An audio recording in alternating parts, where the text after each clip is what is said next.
За яцхан guys тэгэхээр өнөөдрийн бичлэг та бүхний харж байгаачлан Notion ашиглах 3 арга гэдэг одоо бичлэг оруулж байна.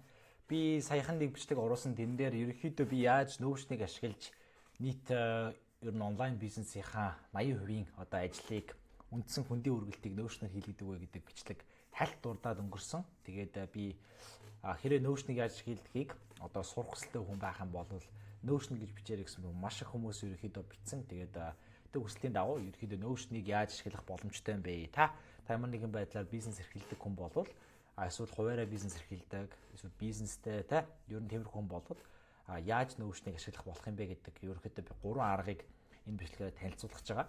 Тэгээд энэ бол зөвхөн миний хувьдаа ашигладаг арга. Тэгээд өөр маш олон аргууд байгаа. Гэхдээ та энэ аргуудаар ихэд ашиглаад явхад бол алцахгүй гэж би бодож байна.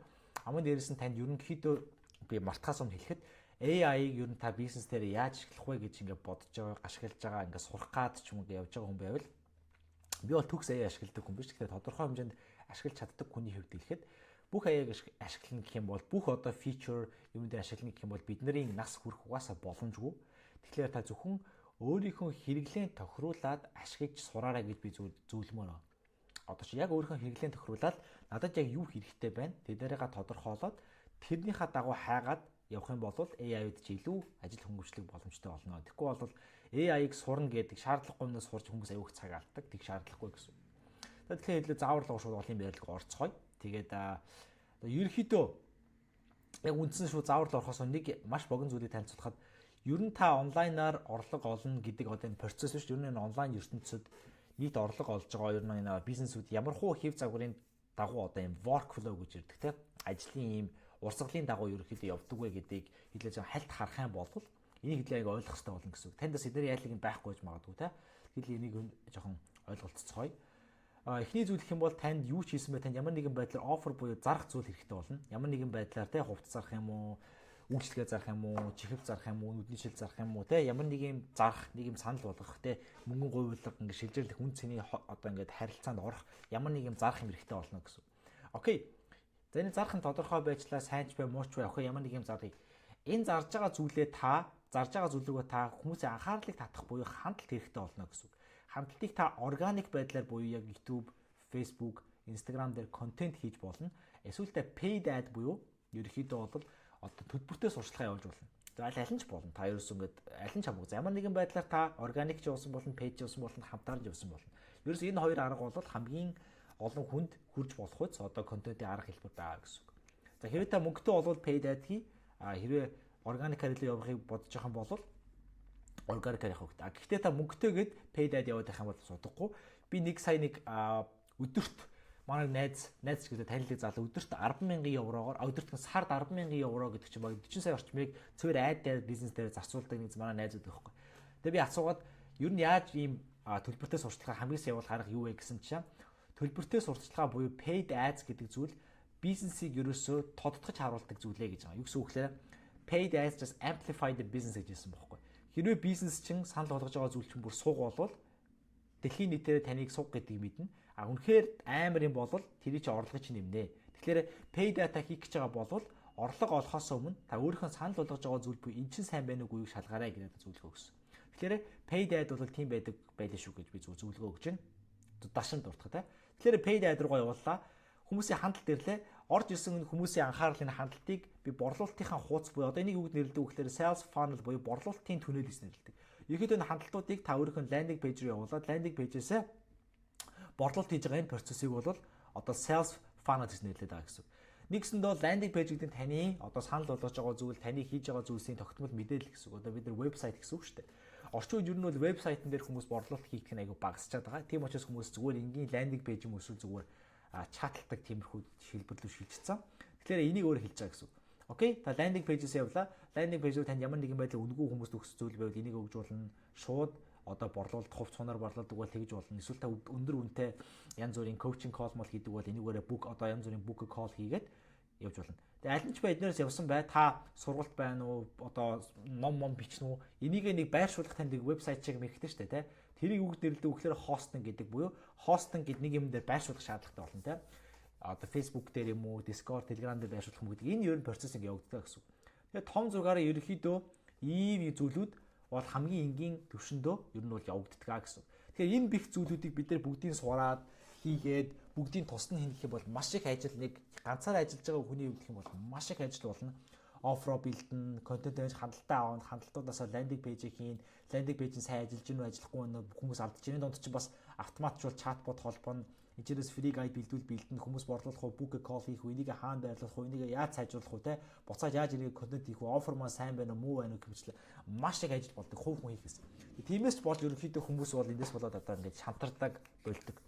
Тэгэхээр энэ бүх асуудлыг чинь шийдсэн юм бол ерөөсөө миний одоо үзүүлэх гээд байгаа Notion байна. Notion бол ерөнхийдөө эднэрийн баг одоо ихэнх хэсгийг шийдэж байгаа. Тэгэхээр би бол хувьдаа Notion яаж ашигладаг вэ гэхээр хамгийн эхнийд би landing page mark ашигладаг. Одоо та манай харах юм бол би Notion ерөнхийдөө landing page би Notion ашиглаж үзэж байна. Өөр хамгийн одоо зүгээр хүмүүс заах байдлаас болоо те card гэж зүү өнгөө ашигладаг юм туршиж үзсэн. Би мөнгөний төлөө Wix гэдэг юм ашиглаж үзсэн. Ерөнхийдөө маш олон төрлийн зүйлүүд ашиглаж үзсэн туршлага байна. Тэгэд одоо харах юм бол landing page гэдэг чинь ямар нэгэн байдлаар таныг бичлэгтэй эсвэл ийм тексттэй те хүмүүсийн одоо мэдээлэлээ хуваалцсан юм хэсэг гэсэн. Таны үр дүнгуудээ оруулж болно. Үндсэн одоо санал болгож байгаа зүйлээ хүмүүс хөгж байгаа үнгүүн мэдээллүүдээ те тус болж байгаа зүйлүүдээ хэмжиж бүх юм оруулсан энэ юмыг хэлж байгаа гэсэн. Тэгээд би сүүл рүүгээ зүгээр ямар нэгэн үлдэн дүрсэн бэхлээр зүгээр л Notion дээр хийдэг болсон гэсэн. Одоо харах юм бол саяхан би яасан бэхлээр Digital Money Challenge те би Loom юм уу одоо Vimeo гэдэг энэ вебсайт одоо энэ бичлэгээ бол би Loom гэдэг вебсайт дээр хийж байна. Ингээл та доорх бичлэгээ хийлээ мэдээллүүдэд оруулаа энийг хараад уншлаа байна. Ингээл ерөнхийдөө таны өөрийнхөө та хүнд өгөх гэж байгаа мэдээллүүдээ ингээд өгч болно гэсэн. Одоо шиг нэг иймэрхүү юм зүгээр яаж хийх юм бэ гэвэл амар амархан. Та ийшээ орууллаа. Энэ нэмэлт тэмдэгтэн дээр дарлаа. Энэ call out гэдэг юм байгаа. Call out гэдэг нь арах юм бол энэ дээр дарлаа. Тэгэх юм бол ийм өсөж байгаа гэсэн. Одоо чинь Odco бол гоё залуу гэж бивчээ заяа. Тэнгүүтээ ард нь одоо өөр гоё бүрсгэх юм бол энийгээ дарлаа. Биш. Доошлууллаа. Энэ нэмэлт тэмдэг шүү дээ. Дарлаа. Коуч гэдгийг дарах юм бол Odco бол гоё залуу гэдгийг иш оруулчингууд энэ нэмэлт сүртэй коуч гэж эхэлдэг гэсэн үг. Ингэж харагддаг гэсэн. Ийм байдлаар харж болно. Хэрвээ та эсвэл түрүүнийх шиг иймэрхүү одоо тоогл дотор нь оруулдаг ийм ихийг хүсвэл орууллаа. Би Odco гэж бичлээ. Энийг 2 дарлаа. Текст гэлээ. Энэ тоогл гэдэг нь сонгочдөг байхгүй. Тоогл гэж сонгочно гэсэн. Ингээд дотор нь та одоо шинэ бабабаа гэж орууллаа. Ингээд дээш хадруулдаг гэсэн. Иймэрхүү байдлаар та өөрөө креатив байдлаараа оролдоод гой юмнууд ингээд хийж болно гэсэн. Ийм байдлаар та landing page mark ашиглаж болно. За мөн дээрээс энэ дээр ашиглах юм бол та 3 цэг дээрээ дараад хараад ийшээ update гэсэн байгаа. Ийшээ орох юм бол аналитик буюу энэ хуудсыг өнөөдөр хэдэн хүн үзсэн бэ гэдэг би бодит тоон баримтыг эндээс харах боломжтой байдаг. Энэ бол өөрөө энгийн landing page дээр хийхэд аюух мөнгө төлдөг зүйл бол та Notion дээр энийг өнгөө авах боломжтой. Одоо чинь харах юм бол 8 сарын 25-ны хугацаанд бол нийт 94 хүн харсан байна. 72 хүн unique views гэж ингэх байлаа. Та энэ тоонууд дээрээс бодит ингэж датагаа хийгээд миний контент ажиллаж гинүү ажиллахгүй байна уу? Миний бичлэг сайн байна уу явахгүй гэдэг бүх юмыг нь хийх боломжтой байдаг гэсэн. Ингэснээрээ та бодитоор нэг болвол та ингээд окей хэрэг хүмүүс үзэж гин болж гин гэж үзэх юм бол та бүр их контент хийх юм эсвэл миний санал болгож байгаа зүйл буруу байна гэдэг байдлаар ямаа засаад явах боломжтой тийм танд боломжийг тухай бүрт нь олгодог гэсэн үг шүү. За дараагийн аягүй чухал зүйл нь юу вэ гэхээр та юугаар ашиглаж болох вэ гэхээр project planner буюу ерөнхийдөө өөрийнхөө хийж байгаа зүйлүүдийг төлөвлөх ийм planner mark ашиглаж болдог гэсэн. Project planner. Одоо чинь project planner-ыг бол хамгийн классик жишээ бол одоо чинь ямар жишээ вэ гэхээр за одоо project planner-ыг ашиглах аягүй энгийн арга гэх юм бол одоо чинь би энийг харуулж болж байна та. Магадгүй би ийм юу сонгочдөг гэсэн. Та энэ дээр дарлаа. New гэдэг дээр дарлаа, add page гэдэг дарлаа. Энэ дээр database гэдэг дарчихна. Тэгэх юм бол танд ингээд темплейтүүд хийгээд гаргаад өгнө. Эсвэл тань дээрс AI дээрээс build AI гингүүтээ монголоор бичиж асууж болно. Ийм хэм маягаар явж болно. Одоо ч за би project гэдгийг дарлаа орчин гэсэн үг. Ингэж орлоо. Одоо энэ нэг англи хуудас. Эдний одоо шин би зүгээр л монгол болгочихно гэсэн үг юм да амар энгийн. Энэ нэр нь байна. Окей. 7 хоногийн төлөвлөгөө гэж орууллаа. Одоо энэ гэх юм бол энэ бол одоо энэ их not started гэдэг чинь эхлэегүй гэсэн үг шүү дээ. Окей. Би not started гэдэг та энэ хэсгийг одоо шиг магадгүй би энэ нэрийг зөв өөрчлөлөө. Би энэ 7 хоногт би YouTube бичлэг одоо YouTube видео хийх байлаа гэж бодъё. Эсвэл өөр new project гингүүтээ би хийх юм магадгүй юу ажиллах юм. Магадгүй Instagram бичлэг видео гэдэг ч юм уу те. Та юмдаа бичлээ. Окей. 7 хоногт та их юмудаа ингээд те тухайн 7 хоногт хийх юмудаа магадгүй энэ дүрийг би хийгээ оруулсан байлээс л маргааш дээр хийрүүлээ. Гэхэд би YouTube бичлэгээ окей хийгээд эхэлж байна. Одоо энэ дээр харах юм бол за би about project гэдгийнх нь оронд яг юу хийх вэ? Бичлэгээ одоо та тий бла бла бла гэдэг одоо бичлэгчийн яг ямар хуу байхын хин гэдэг юмуд оруулчихна. Энэ зүйлүүдийг хийхин тулд ямар акшнгууд буюу одоо магадгүй би ингэж болно гэсэн бичлэгээ хийх те бичлэгээ хийх гэдэг ч юм уу дахид доош нь орууллаа одоо эдит хийх гэдэг ч юм уу те гэх мэт бета та ингэж оруулаад явж болно гэсэн. Тэгээд энийг та бодитоор хараад окей 7 хононд би YouTube-ийг оруулсан байна. Би Instagram ашиглаж энэ юм хийсэн байна, ингэсэн байна, тэгсэн байна гэдэг байдлаар явах боломжтой гэсэн. Аяашаа та өөрийнхөө багийн гишүүн ман зүрийг хүмүүсийн өрх юм бол share гээл ерөөсөө энэ дээр нь та share гээл өөрчлөх боломжтой гэсэн. Backlash only invited people үлээ anyone with the web link гэлээ линк копи хийлээ явуулмаар хүмүүсийг явуулахад та энийгээ хүмүүстэй хамтдаа явах боломжтой гэсэн. За өөр зүгээр арга гэх юм бол би ингэж эхлэх дуртай. Магадгүй та content ideas гэдээ орууллаа. Энийг хөөрхөн зургнууд өглөө.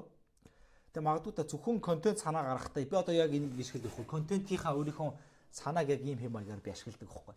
Тэгэл одоо ши харах юм бол би YouTube thumbnail гээл магадгүй энэ зургийг би ашигламаар байна гэх юм бол энийг оруулаад ингэж ашиглаад окей өөр одоо би ши магадгүй ашигламаар хэлмээ гаргаж ирлээ. Магадгүй би за окей одоо ши магадгүй энэ надад энэ зүүнэд амар таалагдлаа гэж бодоход би энийг копи хийлээ. Окей би дараа нь ийм турш үзэх юм гэдэг үл та санаагаа эсвэл энэ бичлэгийг дуурайна гэх мэтлэн тамиудаа ингээд оруулаад байх юм бол одоо энийг гэсэн таны бизнесийг чи ингээд ийм толгойгч яах гол юм чинь болчих гэсэн үг байхгүй. Ийм маягаар би бол шинээр одоо хийх гэж байгаа бүтээгдэхүүн offer клиентуудын ажил эсвэл одоо контент санаа шинээр сурсан мэдсэн зүйл дараа нь үзэх подкастууд дараа нь унших номууд дараа нь худалдаж авах сургалтууд эсвэл одоо шинээр сурсан концепц ойлголтууд гэх мэтлэн зүйлүүдээ бүгдийг ингээд YouTube дэн дээр ангилаад оруулдаг гэсэн. Одоо энэ харах юм бол ингээл энэ миний зөвхөн эйженсигийн миний ажил гингүүтэй. Одоо энэ жишээнд юу хуудсан дээр би 7 өдрийн төлөвлөгөө weekly plan миний ACE project гэдэг үгээр би энэ дээр одоо шинэ хүссэн зүйлүүдээ ингээл хийх боломжтой гэсэн. Тань дээр тоглох. Ер нь бол толгойн дотор байгаа юмнууд энэ дээр хадгалах боломжтой гэсэн. Одоо энэ дээр би оруулаад юу мөний одоо миний client одоо work гэдэг ч юм уу те. Тэгэл доор нь ингээл ба гэж бичээл гаргаад ирэх юм бол танд амар амралтдаг гэсэн. За энэ бол миний хоёр дахь ашигладаг арга.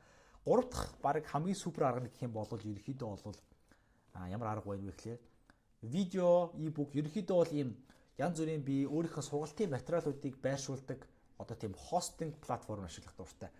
За яг хуу хостинг платформоор ихэд яаж ашигладаг вэ гэхээр та ямар нэгэн байдлаар видео хичээл бичлээ эсвэл янз бүрийн e-book бичлээ гэж бодох юм бол тэднийг хаана байршуулах уу гэдэг асуудал гардаг. Яг хаана байршуулах уу?